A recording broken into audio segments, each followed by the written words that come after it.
Bismillah, alhamdulillah, wassalatu wassalamu ala rasulillah, wa ala alihi wa sahbihi wa mawala, la hawla wa la quwwata illa billah, amma ba'd. Assalamualaikum warahmatullahi wabarakatuh. Pemirsa Markaz Inayah yang dimuliakan oleh Allah Azza wa Jalla, sahabat-sahabat yang mulia, kita telah membahas pada pertemuan sebelumnya tentang pembahasan hutang piutang yang pertama atau jilid pertama, yaitu tentang pengertian hutang piutang itu sendiri, juga bagaimana hutang piutang itu disyariatkan untuk membantu sesama. Pada kesempatan kali ini kita akan banyak berbicara tentang bagaimana ketika kita sudah melaksanakan akad hutang piutang tersebut. Namun sebelumnya, kami pribadi mengajak teman-teman sekalian untuk senantiasa mengucapkan puji syukur kehadirat Allah Azza wa Jalla. Sebab dengan perantara rahmat Allah dan juga dengan bantuan Allah pula, kita bisa bersama-sama kembali mengikuti kajian ini. Kemudian salawat serta salam semoga senantiasa tercurahkan kepada Nabi dan Rasul kita, Nabi Muhammad Sallallahu Alaihi Wasallam. Yang mana Nabi kita, Nabi Muhammad Sallallahu Alaihi Wasallam adalah sosok yang dapat kita contoh dari segala hal, baik dari sisi ibadah maupun dari sisi muamalah yang kita sedang berbicara padanya sekarang. Baik, pada kesempatan ini kita ingin melanjutkan pelajaran sebelumnya, yang mana ketika seorang telah berhutang atau berhutang piutang, maka apa yang kita perlu ketahui lagi dari sisi syariatnya. Maka ketika kita melihat ini, maka ada dua sisi yang perlu kita pelajari bersama. Yang pertama, sisi dari sudut pandang yang memberikan pinjaman. Adapun yang kedua, maka dari sisi yang meminjam itu sendiri. Jika kita bagi pembahasan kita kepada dua sisi ini, maka kita katakan bahwa dari sisi yang meminjamkan, hukum hutang piutang sebagaimana yang kita lakukan, yang kita jelaskan pada pertemuan sebelumnya, bahwa hukumnya adalah mandu atau dianjurkan. Sebab kenapa? Karena seorang yang memberikan pinjaman, dia sedang membantu saudaranya dari kesulitannya. Kebanyakan orang yang terpaksa meminjam sejumlah uang, biasanya atau kebanyakannya adalah disebabkan kebutuhannya yang mendesak sehingga dia memberanikan diri untuk meminjam uang. Maka jika seorang yang memiliki kelebihan, dianjurkan untuk meminjamkan saudaranya tersebut. Sebagaimana dalam sebuah sabda Rasulullah Sallallahu Alaihi Wasallam yang berbunyi, "Man yassara ala mu'sirin, yassarallahu alaihi fid dunya wal akhirah." Barang siapa yang meringankan beban orang yang sedang kesulitan, maka Allah akan mudahkan bagi dia urusannya di dunia ini dan juga di akhirat kelak. Kemudian Rasulullah juga bersabda, wallahu fi auni al-'abdi ma kana al-'abdu fi auni akhihi. Allah masih menaungi seorang hamba, akan tetap menaungi seorang hamba ketika hamba tersebut masih menolong saudara atau saudara-saudaranya. Ini dari sisi yang memberikan pinjaman. Kemudian masih dari sisi yang memberikan pinjaman ketika misalkan terjadi keterlambatan hutang ini dibayar. Terjadi keterlambatan hutang ini dibayar. Maka ini bisa kita lihat juga dari dua kemungkinan. Kemungkinan yang pertama, orang ini memiliki harta. Orang yang meminjam uang kita memiliki harta yang cukup untuk membayar hutang tersebut. Maka yang memberikan pinjaman berhak menuntut atau meminta kepada dia agar dia mengembalikan pinjaman tersebut. Bahkan jika ia ingin, dia bisa membawanya atau memperkarakannya di pengadilan yang bisa memutuskan agar orang tersebut bisa membayar hutangnya.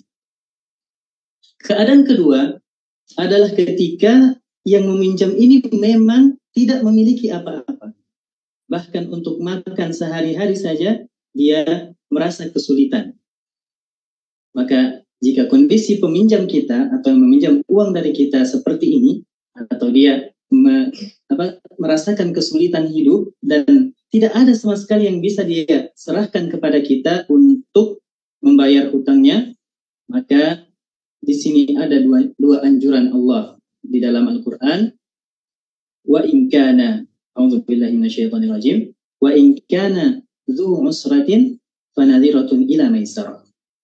Jika orang tersebut atau orang yang meminjam dari kita sedang merasakan kesulitan hidup dan tidak sanggup membayar, maka berilah ia waktu tangguh. Berilah ia waktu tangguh atau tambahan waktu untuk dia mengumpulkan pundi-pundi uangnya agar ia membayar hutang kepada kita. Kemudian saran kedua dari Allah dari lanjutan ayat ini, wa antasaddaqu khairul lakum in kuntum ta'lamun. Jika kalian menyedekahkan hutang tersebut, tentunya itu lebih baik bagi kalian. Sebab kenapa? Karena orang ini sedang kesulitan dan amat sulit bagi dia untuk membayar hutang.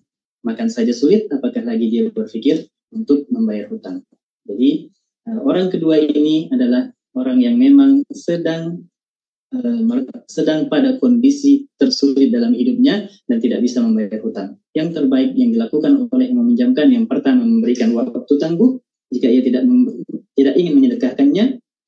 Yang kedua, dia anggap lunas. Dianggap lunas hutang tersebut, itu lebih baik jika kita mengetahui. Sebab sebagaimana hadis yang disebutkan tadi, yang kita sebutkan sebelum ini, man yassara ala mu'sir, barang siapa yang memudahkan seseorang yang sedang merasa kesulitan, yassarallahu alaihi fid dunya wal akhirah. Allah yang akan memudahkan kita di dunia dan di akhirat. Jadi bonusnya sangat besar bagi yang memberikan atau menganggap hutang seseorang itu dianggap lunas, dianggap impas. Dia Allah akan berikan kepada dia kebaikan yang banyak di dunia ini juga di akhirat kelak. Kemudian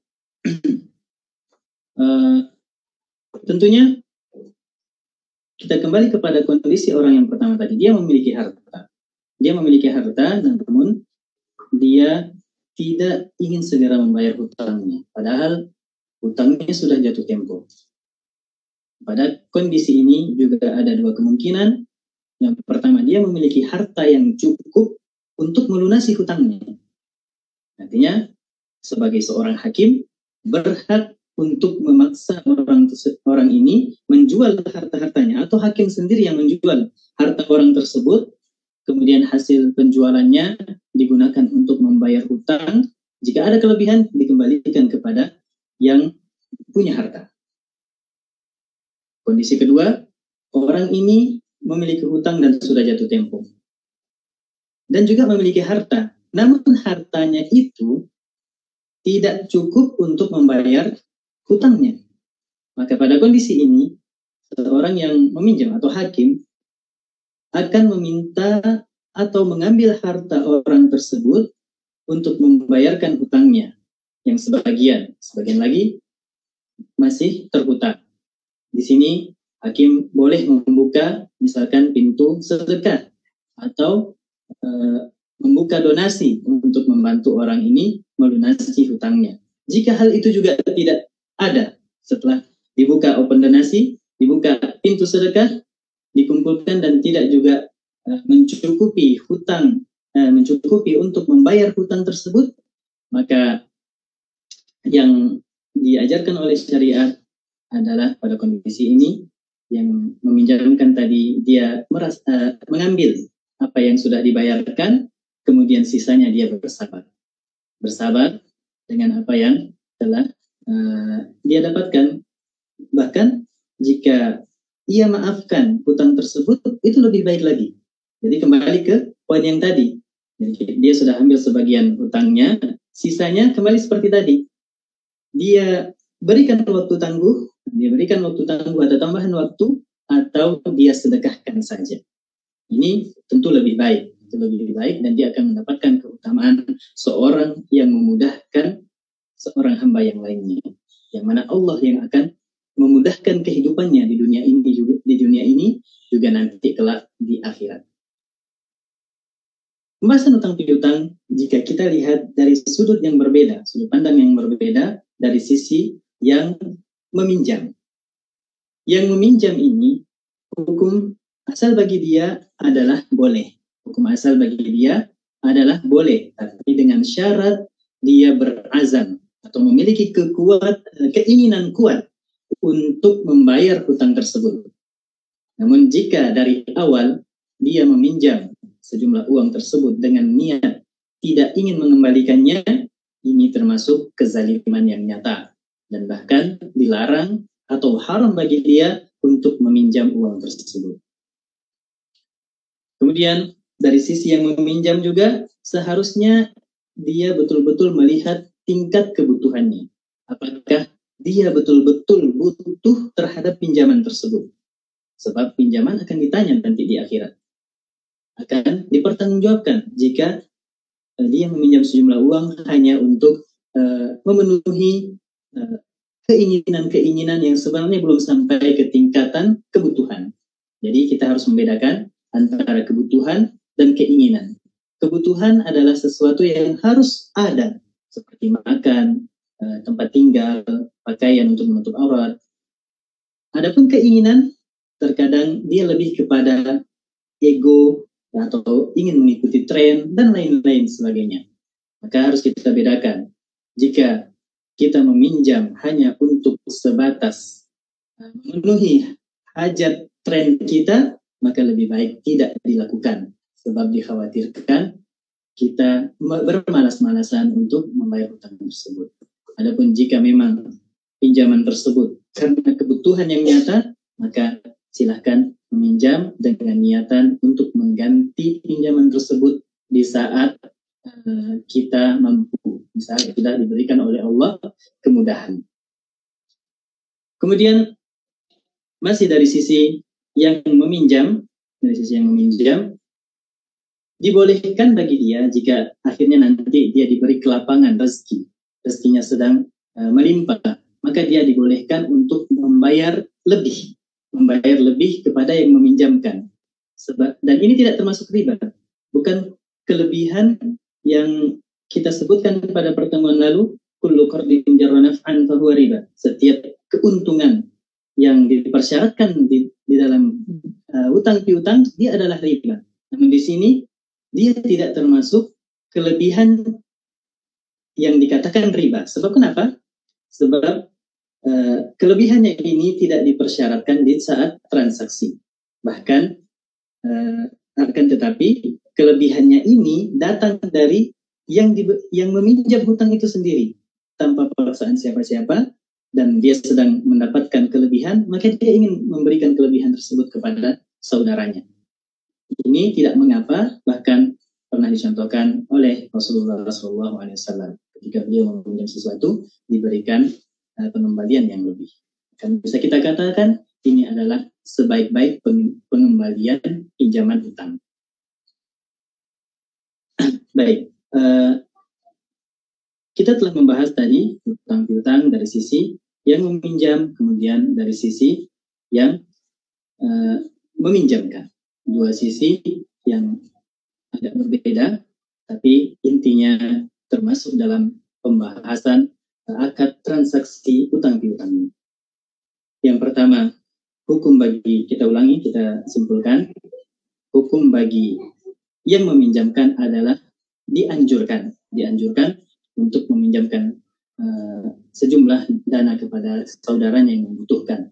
Yang kedua, kalau kita lihat dari sisi yang meminjam, maka hukumnya boleh jika memang dia berniat untuk mengganti utang tersebut. Dan tidak boleh, bahkan menjadi haram ketika ia meminjam dengan niatan lari dari tanggung jawab membayar utang dan dia memakan harta yang tidak baik tersebut. Kemudian kesimpulan dari kajian kita juga, boleh bagi yang meminjam uang mengganti atau membayar utang lebih dari jumlah utangnya, dengan syarat kelebihan ini tidak pernah dibicarakan sebelumnya atau tidak dipersyaratkan pada utang piutang tersebut. Juga dari sisi yang meminjamkan, ketika orang yang kita pinjamkan itu sedang tidak mampu sama sekali, maka dianjurkan untuk memberi waktu tangguh atau memberikan tambahan waktu bagi bagi orang tersebut agar ia bisa mengumpulkan dana kembali untuk membayar hutang. Adapun kesimpulan berikutnya, jika yang meminjamkan ini menganggap lunas hutang tersebut itu justru lebih baik dan itu adalah bagian dari sedekah kepada orang yang sedang membutuhkan. Baik teman-teman sahabat Markaz Inayah yang dirahmati oleh Allah Azza wa Jalla, cukup sekian pengantar yang kami sampaikan untuk kajian utang piutang pada kesempatan ini. Jika ada yang ingin ditanyakan, boleh dituliskan di kolom komentar baik di Facebook atau di kolom Zoom ini. Kami menunggu dan melihat apakah sudah ada yang ingin bertanya.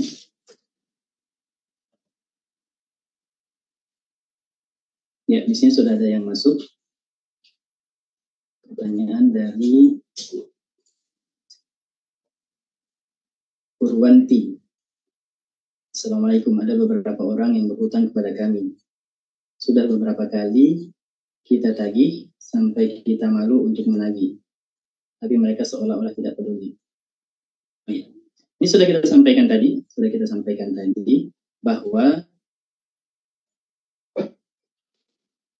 hutang adalah kewajiban yang harus dibayar oleh yang berhutang. Dan jika orang ini mampu namun menunda-nunda untuk membayar hutang, dia telah berbuat zalim atau zalim kepada orang yang dihutangi, juga tentunya kepada dirinya sendiri, sebab dia akan mempertanggungjawabkan hal tersebut. Sebagaimana dalam sebuah hadis, matul ghani zulmun. Orang yang mampu yang menunda-nunda untuk membayar hutang adalah sebuah kezaliman. Bahkan ini juga bisa masuk dalam perkara salah satu doa yang diistijabah. Orang yang terzalimi, ini sudah masuk kepada orang yang terzalimi. Jika ia mendoakan yang buruk pun dikhawatirkan akan terijabah oleh Allah. Maka bagus jika didoakan yang baik-baik. Ini jika memang orang tersebut sebenarnya mampu dan yang meminjamkan merasa dia tidak berhak disedekahi. Jadi bahkan jika ada jalan untuk menagih dengan cara yang lebih keras pun, yang meminjamkan berhak. Orang yang meminjamkan berhak menempuh jalan yang lebih keras, karena itu adalah haknya sebagai yang memiliki dana tersebut. Dan ya, kalau dari sisi kitanya ada dua kemungkinan tadi. Pertama, kita tagih dan jika tidak bisa mempengaruhi orang tersebut, bisa kita berdoa kepada Allah agar dibukakan hatinya, atau bahkan jika didoakan yang buruk pun dikhawatirkan akan tertimpa kepada orang tersebut, karena ini termasuk yang terzalimi. Namun jika kita lihat orang ini tidak mampu, tapi kan di sini disebut mampu ya, sudah berarti jawabannya itu. Kalau tidak mampu maka dua hal, dimaafkan atau diberi waktu tangguh. Adapun yang ini justru jika ditempuh jalan yang lebih keras pun itu berhak. Baik, masih ada yang ditanyakan?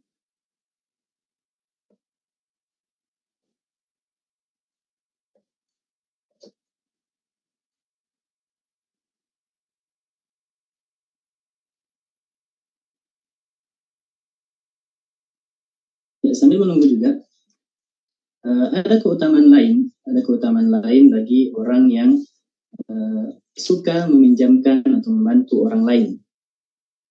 Ini catatannya ya, catatan untuk membantu orang yang membutuhkan, dalam sebuah sabda Rasulullah SAW, disebutkan, ma min muslimin yukridu musliman marratain. Jadi barang siapa atau seorang muslim yang meminjamkan muslim yang lainnya dua kali, kana illa kana kasadaqatin marrah. Jadi seakan-akan dia menjadi bernilai sedekah. Ketika kita meminjamkan orang yang membutuhkan dua kali, maka itu bernilai sedekah satu kali. Ya. Ada tetangga saya yang berhutang ke suatu bank konvensional dan yang berhutang meninggal dunia. Dari pihak bank hutangnya dihapus. Bagaimana? Apakah nantinya masih ada pertanggungjawabannya di akhirat? Pertama kita lihat dari hutang di bank konvensional dulu. Nah, ini tentu akan dipertanggungjawabkan karena dia berhutang dengan konsep riba, dan dia meninggal dalam keadaan tersebut, apalagi belum sempat bertaubat. Kemudian dari pihak bank hutangnya dihapus. Memang begini, hutang konvensional dengan cara riba tersebut biasanya diasuransikan dan yang membayar sisanya itu adalah pihak asuransi. Nah, asuransi ini pun sebenarnya adalah asuransi konvensional yang berasaskan seperti perjudian, untung-untungan. Jika orang tersebut meninggal, maka dia harus membayarkan. Jika orang tersebut tidak meninggal, dia hanya mendapatkan dari pihak asuransi menerima setiap bulannya uang dari atau premi dari orang tersebut. Tentu hutang sebenarnya harus dibayar semuanya. Dalam kondisi ini, apakah dipertanggungjawabkan? Kita katakan memang dipertanggungjawabkan dari awal. Pertama karena dia menggunakan sistem hutang piutang ribawi, kemudian juga ada asuransinya di situ. Ada dua hal yang dipertanggungjawabkan. Adapun hutang yang telah dihapus tentu ini dari sisi hutangnya sudah dianggap lunas kalau dari sisi hutangnya ada. Namun pertanggungjawabannya hanya dari sisi dia melaksanakan akad riba di peminjamannya juga di asuransinya. Baik, kita tunggu jika masih ada yang ingin ditanyakan, dipersilakan.